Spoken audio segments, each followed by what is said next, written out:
18 horas. Notícias de Manaus, Amazonas, Brasil e do mundo. Agora na Mix. Muito boa noite para você ligado aqui em 100,7. Estamos juntos mais uma vez pro programa 18 horas. Muito obrigada pela sua companhia. Você que nos acompanha aí no rádio. Valeuzaço também pra galera do aplicativo Humano. Boa noite, Artemisa Gadelha. Dia 27 de dezembro, segunda-feira. Boa noite, Karime Leão. Olha, muito bom tê-la de volta aqui no 18 horas. Boa noite para você também, que está no carro ou ainda no trabalho, na sua casa. Você está no melhor mix do Brasil. 18 horas. Vamos aos destaques de hoje aqui do 18 horas. O temporal registrado na manhã desta segunda-feira causou prejuízos em diversos pontos da capital e deixou grande parte da cidade sem luz. Governo federal cancela a autorização de 7 projetos de pesquisa de ouro em uma das áreas mais preservadas da Amazônia. A indústria do Polo de Manaus deve fechar o ano com aumento de quase 20% no faturamento. Secretaria de Saúde do Amazonas segue aguardando o informe técnico do Ministério da Saúde para decidir se vai exigir ou não prescrição médica para vacinar crianças de 5 a 11 anos contra o coronavírus. 18 horas. Começa agora o programa 18 horas de hoje, segunda-feira, dia 27 de dezembro, e o ano é 2021. Você está ouvindo 18 horas. Manaus teve hoje um dia de caos, um dos dias piores, deste ano, se a gente pode falar assim. Na manhã desta segunda-feira, um temporal com fortes ventos causou estragos em vários bairros. Foram registrados destelhamento, desmoronamento, alagações, naufrágios, derrubada de árvores e deixou mais de 380 mil pessoas sem energia elétrica aqui em Manaus. A falta de energia também atingiu as cidades de Iranduba e Manacapuru. Isso mesmo, Karime. Olha, a velocidade do vento assustou os manauaras. Várias casas e prédios foram destelhados com a força do vento. Árvores foram arrancadas pela raiz, tombando sobre as fiações de energia, muros e casas. Mais de 10 ocorrências foram registradas pela Defesa Civil Municipal. O temporal afetou até a vacinação contra a Covid-19, que foi suspensa em 2 postos. Vamos saber mais detalhes sobre o temporal de hoje, agora na reportagem de Nathalie Moraes. Tromba d'água, ventania e muita chuva. Assim foi a manhã de hoje em Manaus e também na região metropolitana, que foram atingidas por um forte temporal com rajadas de ventos de até 80 km por hora e chuva intensa. A Defesa Civil Municipal registrou mais de 11 ocorrências ocasionadas pelas fortes chuvas.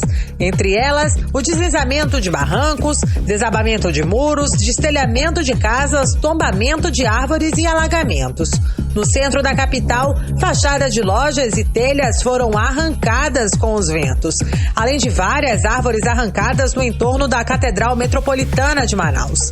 Já no complexo turístico da Ponta Negra, na Zona Oeste, pelo menos 3 árvores na área foram derrubadas com a força do vento. A forte chuva também danificou parte da decoração de Natal na Ponta Negra, além das barracas de comerciantes. A Defesa Civil Municipal enviou equipes para o bairro do Educandos, na zona sul da capital, um dos bairros mais afetados pelo temporal. Estamos aqui no bairro do Educandos, 99 nos acionou 10 ocorrências hoje devido a essas fortes chuvas, tendo em vista que choveu 26 milímetros na cidade de Manaus e por essa chuva chegou essa tromba d'água aqui no bairro do Educandos, próximo da Orla, e veio desabar o telhado desta residência. Estamos aqui com a nossa equipe agora atendendo essa residência e vamos atender mais 9 ocorrências decorrentes dessa chuva. Com a forte chuva, cerca de 380 mil pessoas ficaram sem energia elétrica. A Amazonas Energia informou que o número de afetados representa cerca de 30% dos clientes da concessionária aqui na capital.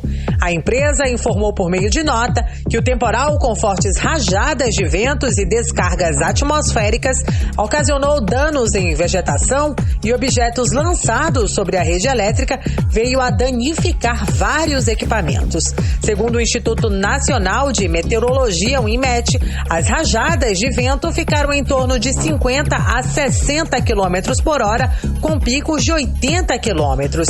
Ainda segundo a concessionária elétrica, 63 alimentadores foram desligados, em torno de 20% do total. As cidades de Manacapuru e Iranduba também ficaram sem energia elétrica. Nathalie Moraes para o 18 horas. Você está ouvindo 18 horas.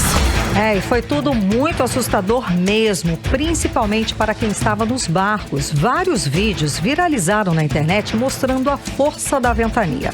Barcos naufragando no Rio Negro, pessoas desesperadas tentando recuperar pertences no centro da cidade, árvores sendo arrancadas pela raiz, típico de um vendaval de médias proporções. Cenas de filme, viu? Na periferia, muitas casas sendo destelhadas, casas inundadas, prejuízos materiais para muitas famílias neste fim de ano. 2021 é um ano que a maioria dos amazonenses quer que acabe logo, pois tem sido muito duro para todos nós. Olha, pandemia, cheia recorde, inverno rigoroso e agora mais esse temporal para complicar ainda mais a vida de muitos manauaras. Exatamente, Artemisa. Nós entrevistamos em novembro o pesquisador e geólogo do Serviço Geológico do Brasil, Marco Oliveira, que avisou que teríamos um período chuvoso mais prolongado, tudo em consequência do aquecimento global e do fenômeno Laninha.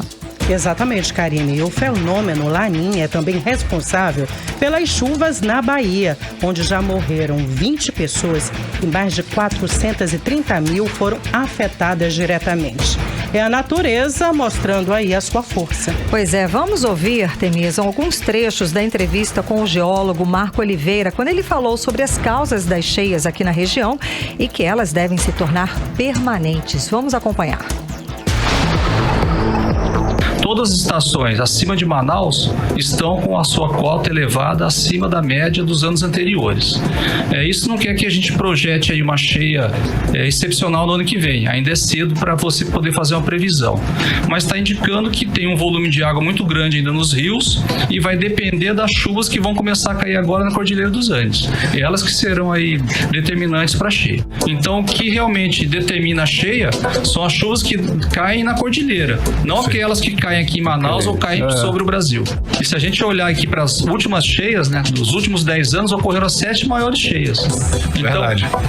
Voltando ao raciocínio anterior, né, o único fator que está se modificando é a temperatura do planeta.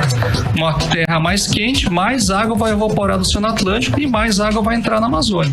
Então esse cenário de cheias grandes recorrentes, eu acho que vai ser permanente. Você está ouvindo 18 horas.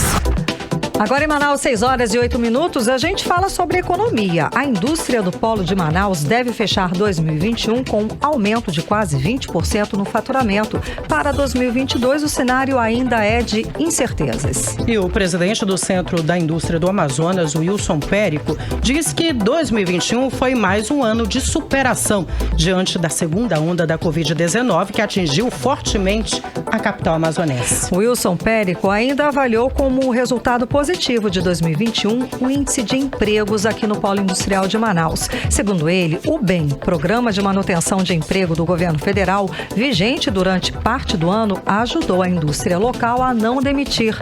Vamos conferir mais detalhes agora na reportagem de Júlia Gomes. Na contramão da indústria nacional, as empresas instaladas na Zona Franca de Manaus tiveram crescimento em 2021. No acumulado até setembro, o último dado disponível pela Suframa, o Polo Industrial de Manaus faturou 116,6 bilhões de reais, um crescimento de 42,27% na comparação com o mesmo período de 2020 e quase o dobro em relação a 2019. Em 2021, a Superintendência da Zona Franca de Manaus estima que o faturamento do polo industrial deve ficar em torno de 140 bilhões de reais. Para o presidente do Centro da Indústria do Estado do Amazonas, Wilson Périco, 2021 é mais um ano de superação para a indústria, diante das consequências trazidas pela segunda onda de Covid-19. Entre elas, a falta de insumos e componentes que desestabilizou a produção, custos logísticos mais caros, entre outros fatores.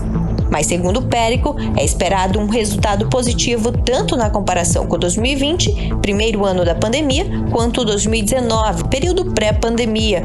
E esse ano o resultado que nós estamos obtendo é muito melhor do ano passado e melhor que 2019 também.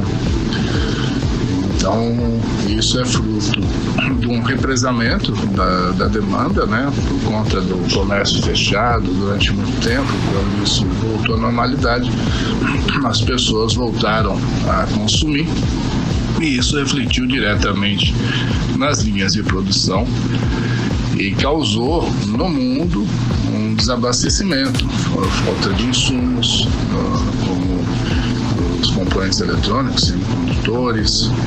Houve uma concentração grande de containers na Ásia, que elevou o custo logístico. Para vocês terem uma ideia, um container que nós pagávamos $2.500 em 2019 chegou a custar $25.000 esse ano. Então, isso tudo trouxe ainda mais dificuldades para a indústria. Mas mesmo assim, novamente, as indústrias souberam se planejar e voltaram à atividade baseada naquilo que tinham disponibilidade confirmada de material. Quanto ao volume de produção, o IBGE, o Instituto Brasileiro de Geografia e Estatística, mostra que no ano até outubro, a indústria do Amazonas, concentrada em Manaus, cresceu 9,4% sobre o mesmo período de 2020, quando recuou 8,4%. É um desempenho acima da média nacional, que tem alta de 5,7%. Dos 10 setores acompanhados pelo Instituto, 7 têm saldo positivo na produção, com destaque para motos e acessórios, que contribuiu com 4 pontos percentuais para a alta do ano, seguido de bebidas e plástico. Na avaliação de Wilson Périco, o principal indicador que se deve ser observado como resultado para 2021 é o de empregos. Segundo ele, o BEM, o Programa de Manutenção de Empregos do Governo Federal, vigente durante parte do ano, ajudou a indústria a não demitir. Esse ano, mesmo com a segunda onda, mas já com conhecimento, principalmente por parte das equipes de saúde e um protocolo bastante rígido que foi implementado pelas indústrias, nós conseguimos assegurar o trabalho, a produção, mas principalmente assegurar os empregos. Não houve demissão em Manaus, nas indústrias, por conta do Covid, nem no ano passado e nem nesse ano. No ano passado nós tivemos também a contribuição, a ajuda do governo federal, que flexibilizou a questão da relação capital e trabalho, né? Que ajudou bastante. Esse ano, pelo 9º mês consecutivo, o polo industrial supera a marca de 102 mil empregos diretos. Isso sim é o que nós temos que comemorar. Diante das incertezas econômicas e políticas, por ser um ano de eleições, o Wilson Périco prefere não fazer projeções para 2022, mas se diz otimista com relação ao ano que vem. Olhar para frente com otimismo, sabendo das dificuldades que teremos, o ano de incerteza para o ano que vem, que é o ano de eleição, então é difícil a gente fazer um prognóstico, mas eu acredito no crescimento da atividade, no crescimento do número de empregos também, que é o mais importante, como eu falei, e trabalhar, aproveitar e desejar a todos um excelente 2022, com muita saúde e muitas realizações. Júlia Gomes para o 18 horas. Você está ouvindo 18 horas. Agora em Manaus, 6 horas e 14 minutos. Vamos para Brasília conversar com o jornalista Carlos Eduardo Matos, correspondente do programa 18 horas. Muito boa noite, Carlos Eduardo. Então, finalmente o site do SUS voltou a funcionar hoje, mas só hoje, Carlos Eduardo. Muito boa noite. Boa noite, Karime. Boa noite, Artemisa. Boa noite a todos. Karime, seja bem-vinda de volta. Obrigada. Viu? Espero que você esteja se recuperando bem aí da gripezinha aí. Sim. Está acometendo a todos os amazonenses aí. Obrigada. Muito cuidado a todos, né? Exato. Gente, depois de quase 2 semanas, Karime, disponível, o aplicativo Conect SUS voltou a funcionar quase 100%, viu? A partir de hoje. A cobrança para que esse aplicativo voltasse a funcionar era muito grande, porque ele é o principal meio de comprovação da vacinação completa contra a Covid-19, em lugares onde é exigido o passaporte da vacina, como aeroportos, hotéis, empresas, estádios, eventos, entre outros locais que aderiram a esse procedimento de segurança sanitária. O Conect SUS ficou fora do ar depois de um ataque cibernético.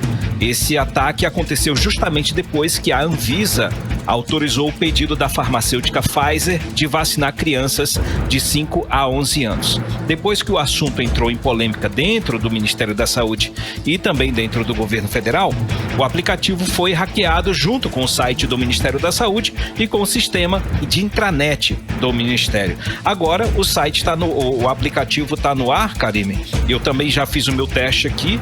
Para quem está nos acompanhando no aplicativo humano, está aqui, ó, estou mostrando aqui meu celular.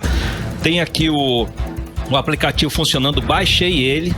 Então, ele só tem um pareamento, Karime, que é complicado, que o governo em si, o gov.br, ele cobra um processo de identificação um pouco complicado. É necessário, mas é complicado. Que pede os nomes, a foto dele, pede a sua foto da sua face para olhar para o lado esquerdo, direito, um procedimento longo, complicado de segurança, mas depois que você consegue, você acessa a Receita Federal, acessa tudo por aqui, inclusive o Conect SUS. Eu só consegui acessar o Conect SUS depois de concluir esse procedimento. Então, quem está com o celular não tem o Conect SUS, vai lá no Play Store para quem é do Android, o Apple Store para quem é iOS, vai lá, baixa Conect SUS, coloca o CPF, coloca uma senha e começa todo esse processo de identificação, que é importante. Uma hora vai ser cobrado. Aeroportos, portos, eventos, grandes eventos, as coisas estão retomando e devagar eles vão cobrando o Conect SUS. Então é importante ter no celular. Karime e Artemisa. Cadu, e conta pra gente, uma ótima noite pra você, viu? Ainda não tinha dado boa noite. Conta pra gente sobre a secretária extraordinária de enfrentamento da Covid do Ministério da Saúde, Rosana Leite de Mello. Ela que contesta aí o presidente em relação à vacinação, né, de crianças de 5 a 11 anos. É isso mesmo? Isso. Mas antes da gente entrar nesse assunto, eu queria colocar um trecho de uma entrevista de hoje do presidente Jair Bolsonaro, que está de férias em Santa Catarina. Ele disse que não vai vacinar a filha dele de 11 anos contra a Covid-19. A polêmica em torno desse assunto segue quente nos bastidores, viu, Artemisa? Vamos ouvir o que disse o presidente Jair Bolsonaro. Espero que não haja interferência no judiciário. Espero que a minha filha não vai se vacinar. Está bem claro. Tem 11 anos de idade. Então a adesão passa, obviamente, pelo Ministério da Saúde e após ter aberto consulta pública, né? O Queiroga vai se manifestar no dia 5 de janeiro. E a gente acompanhou aí, né, um trechinho da fala do presidente Jair Bolsonaro a respeito da vacinação da filha mais nova dele, dizendo que ela não vai se vacinar mesmo, né, Cadu? Karime, na realidade o presidente Bolsonaro, ele reagiu a uma nota técnica da Secretaria Extraordinária de Enfrentamento à Covid-19, órgão vinculado ao Ministério da Saúde, que garante que a vacina contra a Covid-19 para crianças de 5 a 11 anos é segura. Esse documento foi apresentado ao Supremo Tribunal Federal como resposta a uma ação movida pelo PT que exige a vacinação imediata em crianças contra a Covid-19. Esse documento foi assinado pela secretária Rosana Leite de Mello e pegou de surpresa o ministro da Saúde, Marcelo Queiroga, e o presidente Jair Bolsonaro. Por isso, ele reagiu dessa maneira. Queiroga e Bolsonaro se posicionaram contra a vacinação infantil. Primeiro, eles disseram que não concordam com a vacinação. Depois disseram que querem que a vacinação não seja compulsória, tem que ter autorização dos pais. e depois disseram que era necessária a prescrição médica. Esses argumentos todos, esses posicionamentos tiveram muitas críticas, principalmente o ministro Queiroga, que é médico, duramente criticado porque ele deveria ser um defensor da ciência. E aí, como última cartada, o governo decidiu promover uma consulta pública. E essa consulta pública segue online com algumas instabilidades, tanto na hora de acessar o formulário, quanto para responder as perguntas. Essa consulta vai encerrar no dia 5 de janeiro, na outra quarta-feira. Mas apesar de toda essa polêmica, Karime e Artemisa, a farmacêutica Pfizer informou hoje que está em vias de fechar um aditivo de contrato com o Ministério da Saúde para fornecer uma carga extra de 20 milhões de vacinas para imunizar as crianças. Ou seja, apesar da confusão, vai rolar, gente. Vai rolar vacinação. E agora há pouco, os principais sites do país estão informando nesse momento que o Ministério da Saúde confirmou a informação de que a imunização de crianças de 5 a 11 anos contra a Covid-19 vai começar em janeiro. Ou seja, essa nota da Pfizer combina com a informação do Ministério da Saúde. Então, apesar de toda a polêmica, apesar das opiniões, o presidente Jair Bolsonaro deu a opinião dele, como cidadão, acredito. Então, apesar da revelia da afirmação dele, a vacinação vai ocorrer. Com informação confirmada pelo Ministério da Saúde, com essa nota dada pela Pfizer dizendo que vai emitir 20 milhões de vacinas. Então, cabe aí aos pais, aos responsáveis, encaminhar seus filhos para a vacinação. Não é isso mesmo, Karime e Artemisa? Pois é, Cadu. Dia 16 de dezembro, inclusive, a Anvisa deu parecer favorável, né, para a vacinação. Até porque essa vacinação já acontece em outros estados, em outros países do mundo, inclusive, né? Lógico. Então, enfim, vamos aguardar. Exatamente. Agora tá na mão dos pais. Tá na mão dos pais e a gente espera que o maior número possível de pais leve os seus filhos para tomar a vacina, que é muito importante. Faz parte do processo de imunização do país, da retomada da educação, da retomada das atividades das aulas e principalmente a retomada da economia. Isso é muito importante. Isso daí não tem ideologia que entre em jogo. Todo mundo tem que concordar com isso. Toda vacinação, né, Carlos Eduardo? A criança precisa, ela cresce, a gente cresce com esse calendário, né? Com o cartão de vacinação dos filhos, enfim, né? É a responsabilidade mesmo dos pais. Agora, Carlos Eduardo, para encerrar, como é que foi aí o primeiro dia de greve dos auditores da Receita Federal? Karime, a greve, por enquanto, não afetou as aduanas, que são aqueles postos aduaneiros que ficam nos portos, aeroportos e nas fronteiras. Nessas aduanas está sendo feito o quê? Operação padrão. Quem está viajando ou retornando de viagem deve estar enfrentando fila porque o ritmo de trabalho dos auditores é mínimo, o que eles chamam de operação padrão. A situação pode piorar se o governo não sentar com a categoria para conversar. Essa informação é da Unafisco, a Associação Nacional dos Auditores Fiscais da Receita Federal. Vamos ouvir o presidente Mauro Silva, o presidente da Unafisco. Ele disse que a paciência já acabou. Vamos ouvir. Todas as áreas, a indignação é a mesma. Foram retirados recursos da área de informática, de tecnologia da informação, muito sensível na Receita Federal, e também há o descumprimento de um acordo que, pacientemente, durante 5 anos, os auditores vêm aguardando o cumprimento. Isso tudo estava previsto no orçamento e esse acordo, mais uma vez, foi descumprido. Então, assim, a paciência realmente esgotou, o sentimento de indignação veio à tona, a entrega de cargos é generalizada. Se o governo não tem um compromisso com a administração tributária, os servidores da administração tributária não têm um compromisso com um orçamento que diz respeito à administração tributária. A gente acompanhou agora a fala do presidente da Unafisco Nacional, Mauro Silva, a respeito aí do primeiro dia de greve dos auditores da Receita Federal. Carlos Eduardo. Karime, tem duas entidades ligadas à categoria dos auditores fiscais, estão unidas nessa causa em defesa dos auditores por causa dessa greve, né, que autorizaram essa greve. A Unafisco e a Sindifisco Nacional. No momento, 4.300 profissionais cruzaram os braços. As atividades meio da Receita estão paralisadas e, nesse momento, 738 auditores fiscais que estavam em funções de chefia dentro do governo federal entregaram os cargos. É um apagão administrativo. Isso vai fazer com que nos próximos dias, as atividades burocráticas do governo, de andamento de alguns processos administrativos, fiquem atrasados. O ministro-chefe da Casa Civil, Ciro Nogueira, que é do PP, o Partido Progressistas, foi chamado para apagar esse incêndio, mas até o momento não foi estabelecido nenhum diálogo entre o governo e a categoria dos auditores fiscais. Possivelmente, algo deve ser resolvido somente depois do Ano Novo. Esse problema, Karime, começou depois que o Congresso Nacional aprovou o orçamento público do ano que vem. Além de ter retirado metade dos recursos para a instituição, o governo não cumpriu com a promessa feita aos auditores da Receita de dar um reajuste salarial esperado há 5 anos e o bônus por produtividade. Isso era uma conversa fechada entre Bolsonaro e o ministro Paulo Guedes.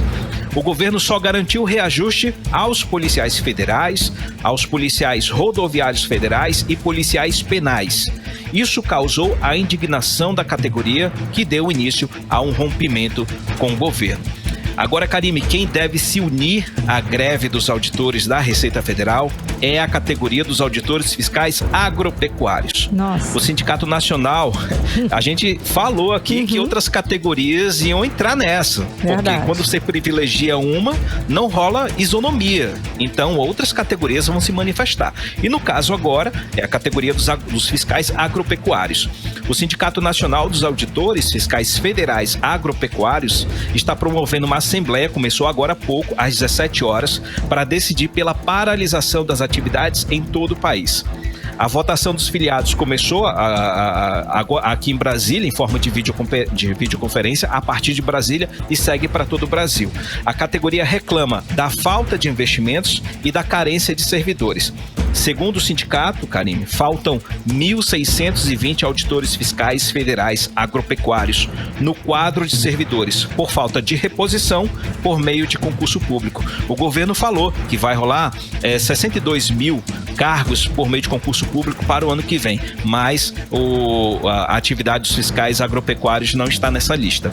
E para encerrar, Karime e Artemisa, o Ministério da Justiça divulgou hoje um balanço da Operação Yanomami, realizada para combater o garimpo ilegal e expulsar não indígenas da terra Yanomami, a maior reserva de usufruto indígena do país. De acordo com o Ministério da Justiça, a operação resultou na apreensão de 111 aeronaves, das quais 22 foram inutilizadas.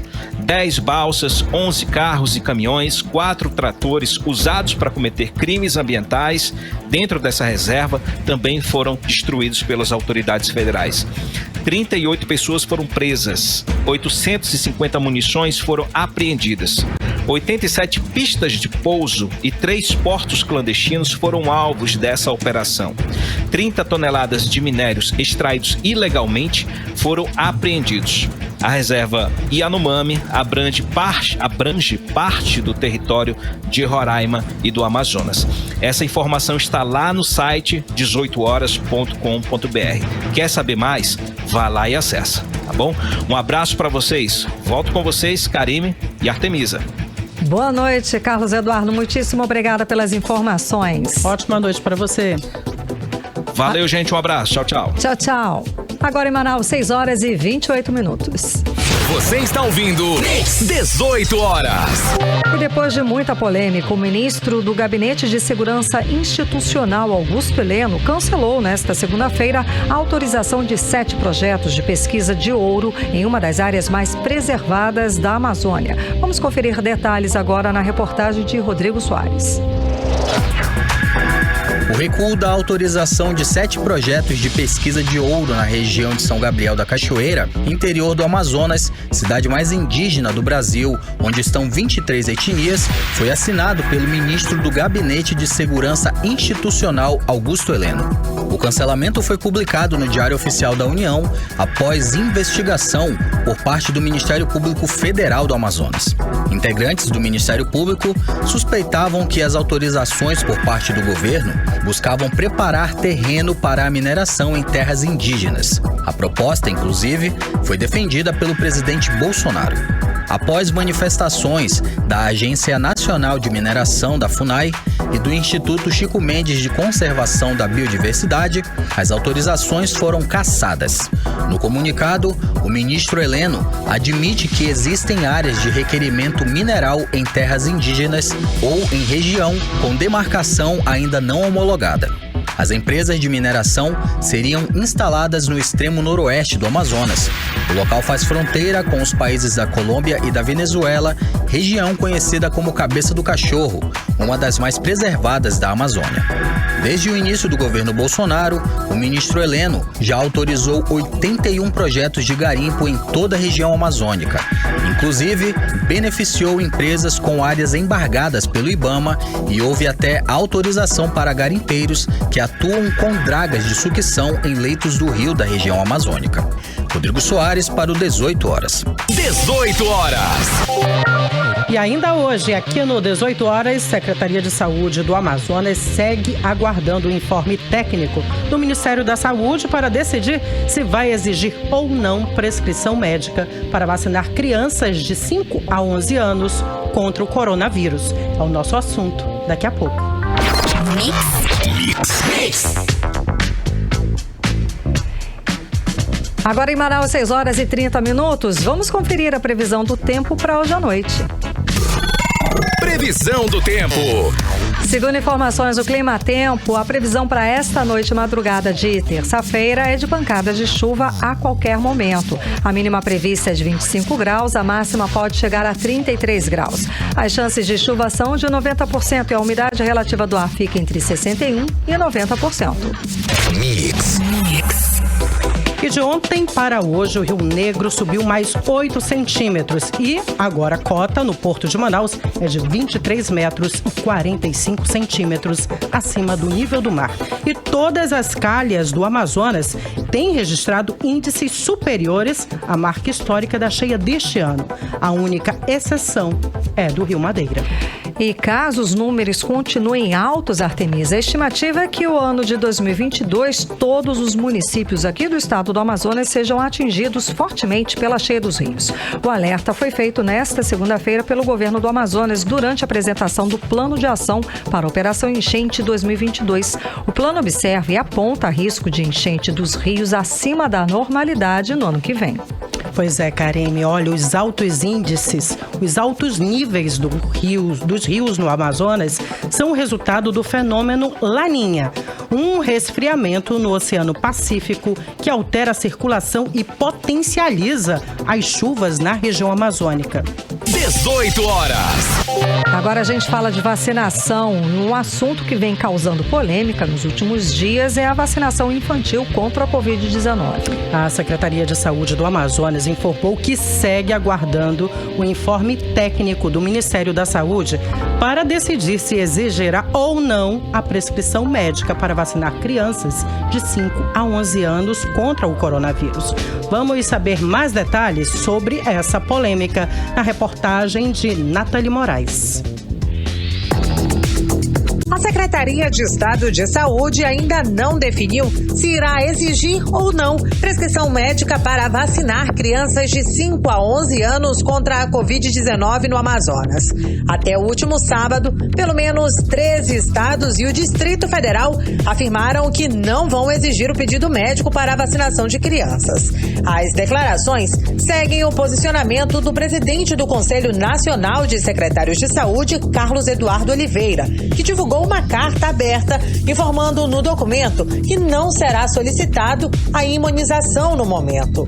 Para o pesquisador da Fiocruz Amazônia, Gessen Orellana, não é nenhuma surpresa que a Secretaria de Saúde do Amazonas não tenha decidido até o momento sobre a vacinação infantil aqui no estado. Não há nenhuma novidade, né, em vermos o Amazonas não se posicionar nesse contexto, porque o Amazonas, ele infelizmente jamais teve uma posição de vanguarda durante a pandemia de Covid-19, ao contrário, né, expôs vexativamente e desumanamente a população do estado do Amazonas a dois dos mais violentos e dramáticos picos de adoecimento e morte por Covid-19. Ele ressaltou que em países da Europa, por exemplo, a imunização infantil com a vacina da Pfizer já é um sucesso. É um processo de vacinação que já está sendo realizado com sucesso em dezenas de países, em larga escala, inclusive, centenas de milhares de crianças que já foram vacinadas e não havia nenhuma dúvida em relação aos estudos científicos de que essas vacinas eram seguras e eficazes. E agora, na vida real, nós estamos confirmando isso, né? Com essa vacinação em larga escala em muitos países, né? Em que você não vê nenhum tipo de prejuízo a essas crianças, seja em relação a efeitos adversos ou qualquer outro tipo de problema. Em nota, a Secretaria de Estado de Saúde não informou se é contra ou a favor da medida. O órgão apenas afirma que aguarda a orientação oficial do Ministério da Saúde, órgão responsável pela imunização no país. Sobre a posição do presidente Jair Bolsonaro a favor da autorização dos pais e receita médica para vacinar crianças, o pesquisador classificou a ideia como absurda. Aqui no Brasil, para finalizar, a Agência Nacional de Vigilância Sanitária, a Anvisa, já aprovou o uso emergencial da vacina da Pfizer para crianças de 5 a 11 anos, né? Então, não há razão para se fazer consulta pública, para se restringir a vacinação ou limitar a possibilidade de vacinação dessas crianças por meio de prescrição médica ou outro tipo de mecanismo que está tentando ser criado pelo governo federal para limitar o acesso dessas crianças à vacinação e com isso salvar vidas. A imunização deste público com a vacina da Pfizer foi autorizada pela Anvisa, Agência Nacional de Vigilância Sanitária, no último dia 16 de dezembro. A Anvisa é o órgão de Estado responsável pela palavra final em relação à liberação de vacinas. Nathalie Moraes para o 18 horas. Você está ouvindo 18 horas. E o deputado estadual Serafim Correia, do PSB, fez uma denúncia grave sobre o pagamento de abono do Fundeb aos professores. Segundo o deputado, apenas 6 municípios do Amazonas fizeram o pagamento dos repasses que vêm do governo federal.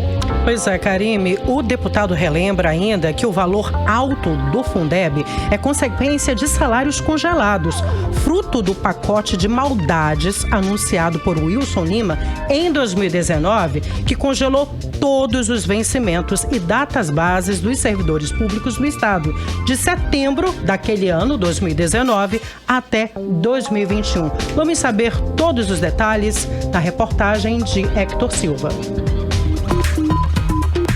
Apesar do salto nos repasses do Fundeb, o Fundo de Manutenção e Desenvolvimento da Educação Básica e de Valorização dos Profissionais da Educação, em 2021, o deputado estadual Serafim Correia, do PSB, denunciou que dos 62 municípios do Amazonas, somente 6 fizeram o pagamento de abono aos profissionais da educação. São eles Manaus, Iranduba, Altazes, Coari, Maués e Anamã.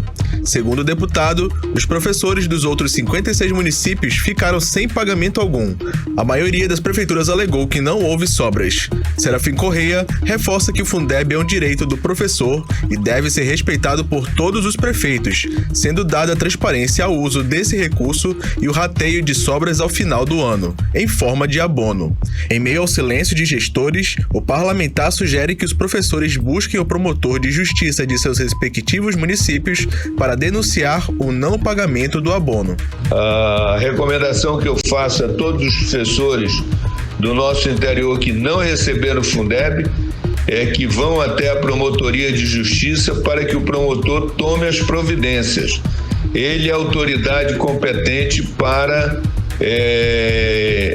intimar o prefeito, conversar com o prefeito, explicar para o prefeito, mostrar a lei ao prefeito. E o prefeito não é dono desse dinheiro, esse dinheiro é dos professores. Este ano, Wilson Lima anunciou que iria pagar o maior Fundeb da história, fazendo o evento grandioso como um palanque político e pagando o que já é de direito dos professores. Serafim Correia destaca que o aumento do Fundeb se deve muito ao congelamento de salários dos servidores anunciado em 2019. Os recursos do Fundeb em 2021 são bem maiores do que os de 2020, por duas razões. Primeiro, porque a arrecadação cresceu e o Fundeb ele se origina da arrecadação, tanto da arrecadação municipal, quanto da estadual, quanto da federal. Com isso, cresceram as receitas do Fundeb. Por outro lado, as despesas do Fundeb, que a principal delas é pagar professor, elas ficaram estáveis, porque houve congelamento dos salários a partir de uma lei complementar federal, que é a 173, e também de uma lei estadual. Os salários congelados de um lado e a receita aumentando de outro, tinha que ter sobras maiores. Hector Silva para o 18 horas. Você está ouvindo 18 horas. E o desmatamento em novembro aqui na Amazônia é o maior em uma década, segundo o Amazon. O caso mais grave está no Pará, que lidera o ranking de destruição da floresta há 7 meses seguidos e desmatou sozinho 290 quilômetros quadrados apenas no mês de novembro. No Amazonas, o município de Lábrea é o que apresenta maior desmatamento, a ação de desmatamento. Os detalhes nós vamos conferir agora na reportagem de Odinei Araújo. Uma área equivalente a 7 vezes ao tamanho da cidade de São Paulo foi desmatada de janeiro a novembro desse ano, aqui na Amazônia. Isso representa 10.222 quilômetros quadrados, segundo o Sistema de Alerta de Desmatamento, SAD, do Instituto do Homem e Meio Ambiente da Amazônia, Amazon.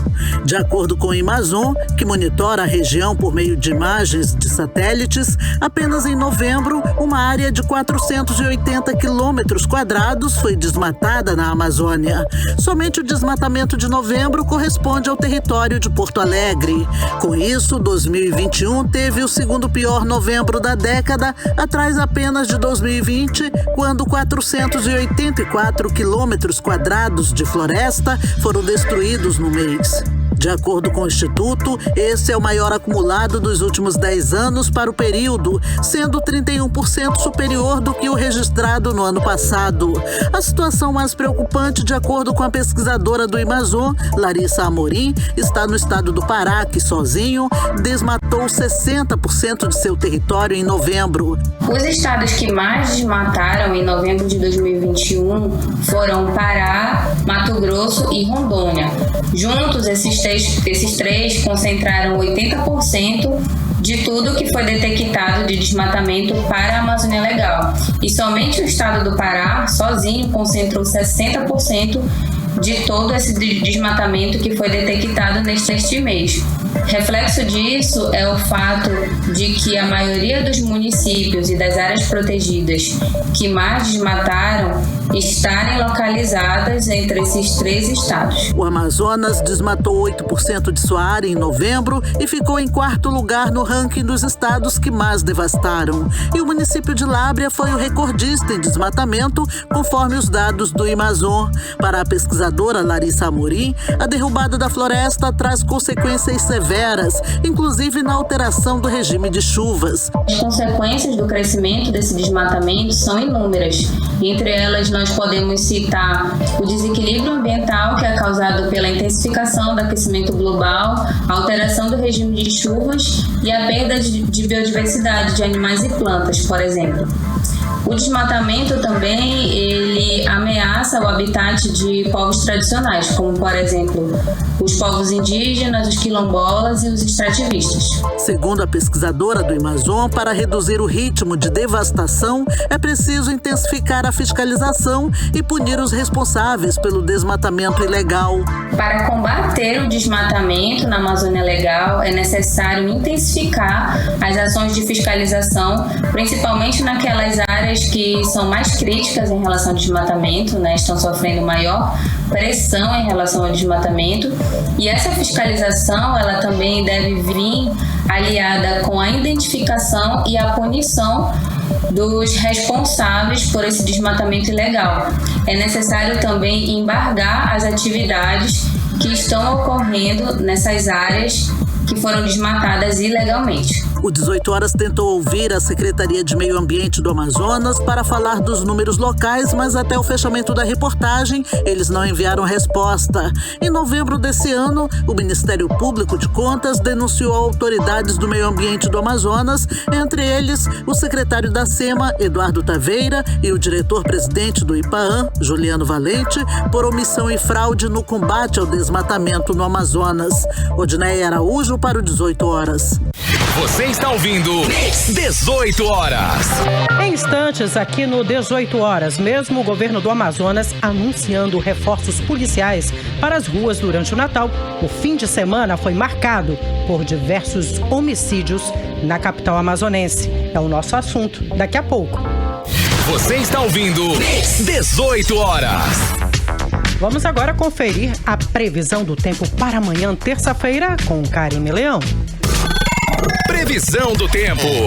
Segundo informações do Climatempo, a previsão amanhã é de sol com muitas nuvens durante o dia, períodos de nublado com chuva a qualquer hora. A mínima prevista é de 24 graus, a máxima não deve chegar ou não deve passar dos 31 graus. As chances de chuva são de 80% e a umidade relativa do ar fica entre 62% e 93%. E os servidores do Hemoan divulgaram hoje carta aberta ao governador Wilson Lima, alertando para o risco de colapso no atendimento de doenças do sangue e cobrando conclusão das obras do hospital do Hemoan. Exatamente, Karime. De acordo com os servidores, muitos pacientes estão pagando com sofrimento e até mesmo com a vida pela demora da conclusão da nova estrutura, que o governo diz que só deve concluir a obra em fevereiro de 2022. É importante destacar que desde agosto os servidores do Hemoan estão informando sobre os riscos de colapso no atendimento dos pacientes com doenças do sangue. Para evitar o caos, estão se desdobrando além da conta, informam a carta. No documento, os funcionários lembram que só na atual gestão do governador Wilson Lima já foram estabelecidas diferentes datas para a entrega da nova unidade hospitalar e que agora não há sequer previsão para a conclusão das obras. Bom, isso é mais uma demonstração de que o governador Wilson Lima não prioriza a saúde. Em 3 anos de governo, não construiu um único hospital e temos aí 2 colapsos no sistema por conta da pandemia e da má gestão. O fato é que o atual governador só se preocupa com a possibilidade de reeleição, obras de verdade que beneficiem realmente a população ficam para o segundo plano. Uma vergonha. 18 Horas. Economia. E vamos aos indicadores econômicos de hoje. O dólar fechou em baixo de 0,42%, cotado a R$ 5,63. O euro fechou em baixa também de 0,55% a R$ 6,38. A moeda virtual, o Bitcoin, fechou em alta de 1,81%, cotado a R$ 293.031.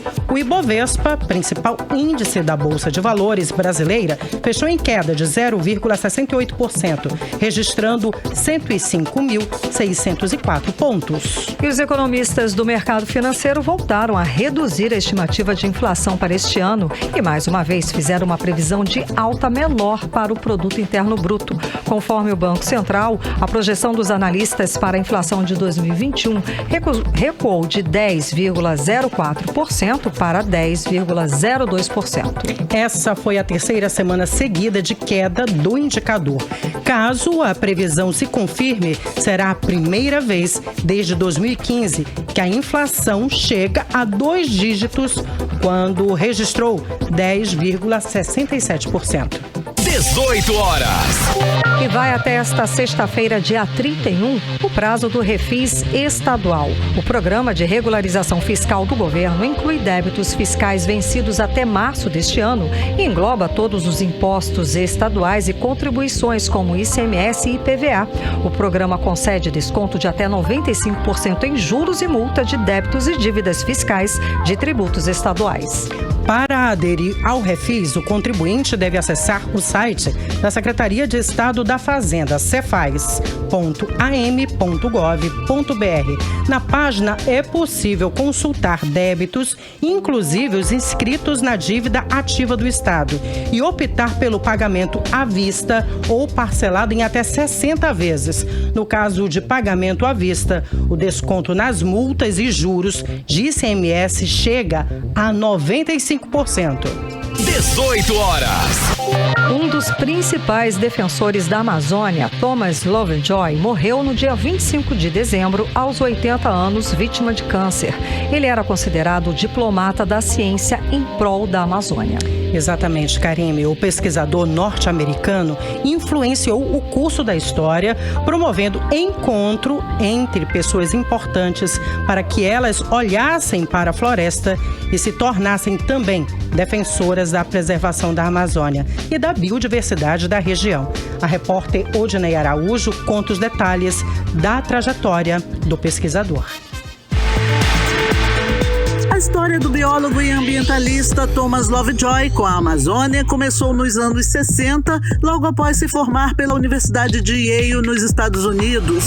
Na pesquisa de doutorado, Lovejoy falou sobre a Amazônia e veio estudar na região, ficando raízes no Brasil.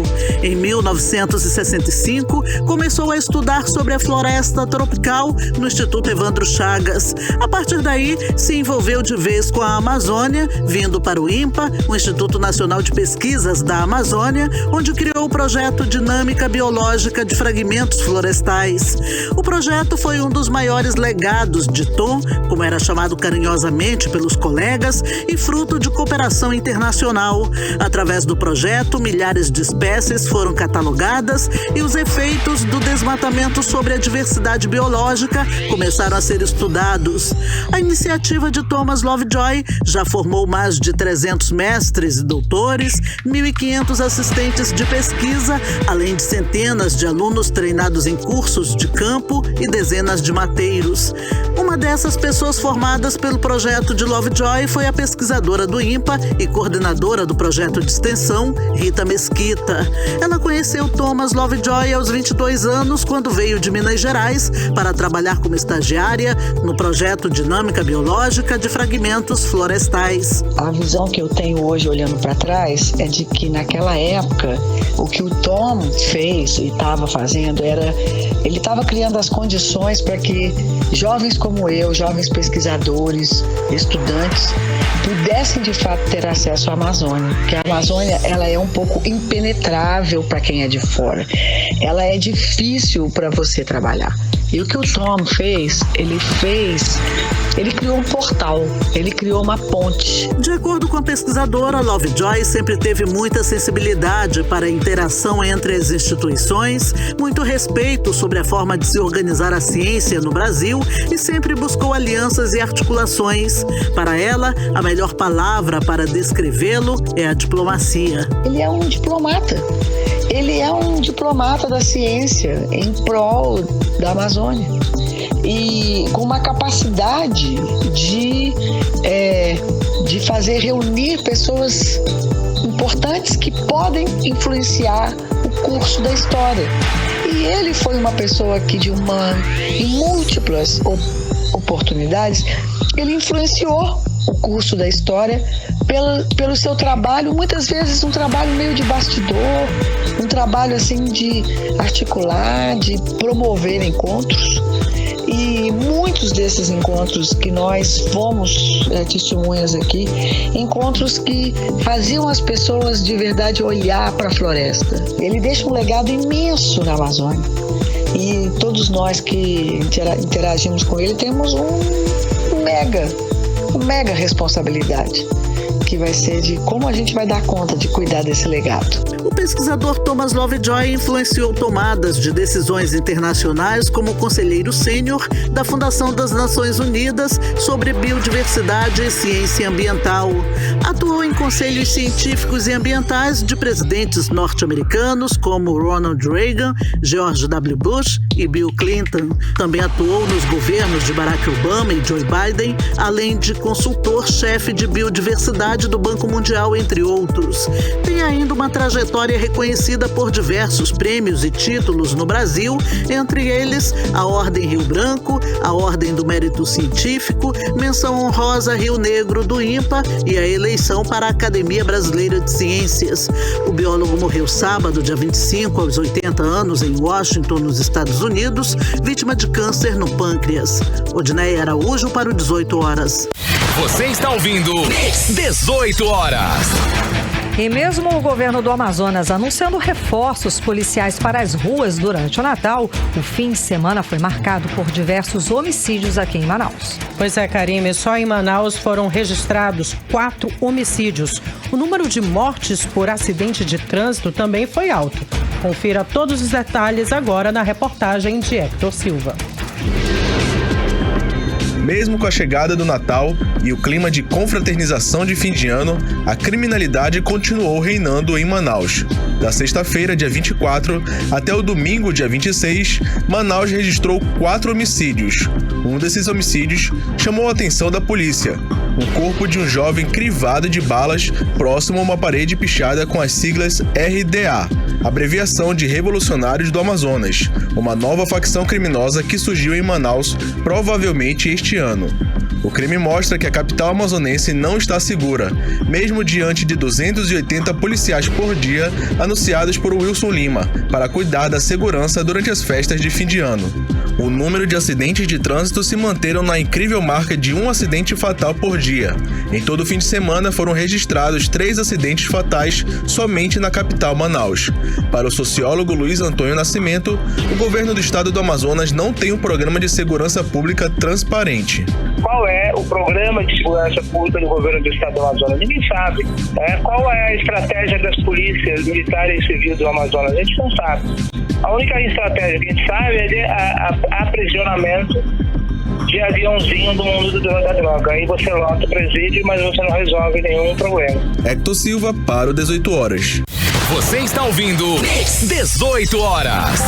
Agora em Manaus, 6 horas e 59 minutos. Seguimos direto para o editorial 18 horas. Editorial 18 horas. O temporal na manhã de hoje causou diversos prejuízos em Manaus e, mais uma vez, revelou a precariedade da infraestrutura da cidade com relação à distribuição de energia elétrica.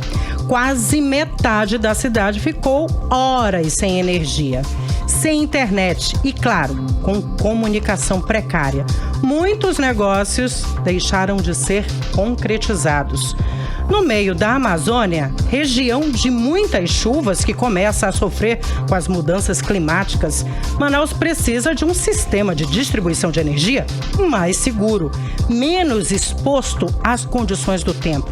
Cidades grandes no mundo inteiro já acabaram com a fiação aérea e já tem distribuição subterrânea de energia.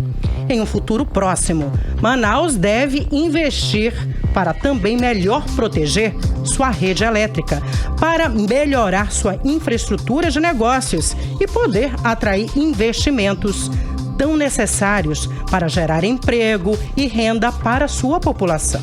Não pode ficar sem energia todas as vezes que chove um pouco mais forte. 18 horas.